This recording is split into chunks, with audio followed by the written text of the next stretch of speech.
যোৱা 6ৰ পৰা 12 তাৰিখে ইণ্ডোনেছিয়াত 56খন WBPF এছিয়ান চেম্পিয়নশ্বিপ হৈছিলে, য'ত আমি ভাৰতৰ পৰা 45জন খেলুৱৈ গৈছিলোঁ আৰু অসমৰ পৰা মই আছিলোঁ।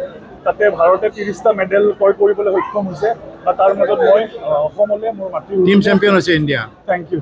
অসমৰ মই অকলে পাইছোঁ, অসমৰ আৰু নাছিলে, এজন আমাৰ মাজুলীৰ আছিলে, চিলেকশ্যন পাইছিলে, কিন্তু তেওঁ কিবা নিজৰ ব্যক্তিগত সমস্যাৰ কাৰণে যোৱা নহয়। গতিকে খুবেই গৌৰৱান্বিত অনুভৱ কৰিছোঁ।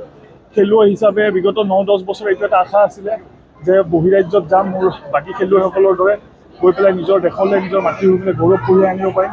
অসমবাসী ৰাইজৰ, মোৰ আছাম বডি বিল্ডাৰ্ছ ফিটনেছ এছ'চিয়েশ্যনৰ, বাকী মোৰ যিমান ইয়াতে NGOs আছে, মোৰ ফেমিলি হৈ গ'ল, মোৰ জিম মেম্বাৰ্ছবিলাক হৈ গ'ল, গোটেইবিলাকৰ বহুত ডাঙৰ আশীৰ্বাদ আছে, মোৰ পৰিয়ালৰ বহুত ডাঙৰ আশীৰ্বাদ আছে, তাৰ কাৰণে এইখিনি আজি সক্ষম হৈছে। প্ৰতিযোগী তাতে নাই বুলিও 25খনৰ ওপৰত এছিয়ান বেলেগ বেলেগ দেশ আছিলে, তাৰ মাজত ইণ্ডিয়া চবতকৈ মানে কিং চেম্পিয়নশ্বিপ পাইছে, ইণ্ডিয়াৰ চবতকৈ বেছি মেডেল আহিছে, ইণ্ডিয়া টিম চেম্পিয়ন হৈছে। 950 পাইছে পইণ্ট।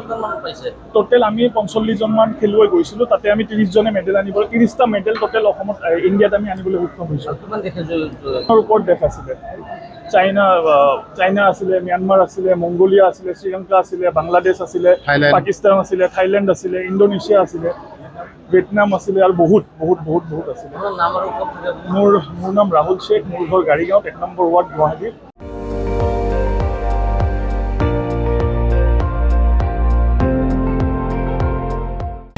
আপুনি চাই আছে ND24, সৰ্বশ্ৰেষ্ঠ নহয়, সৰ্বোত্তমৰ দৌৰ।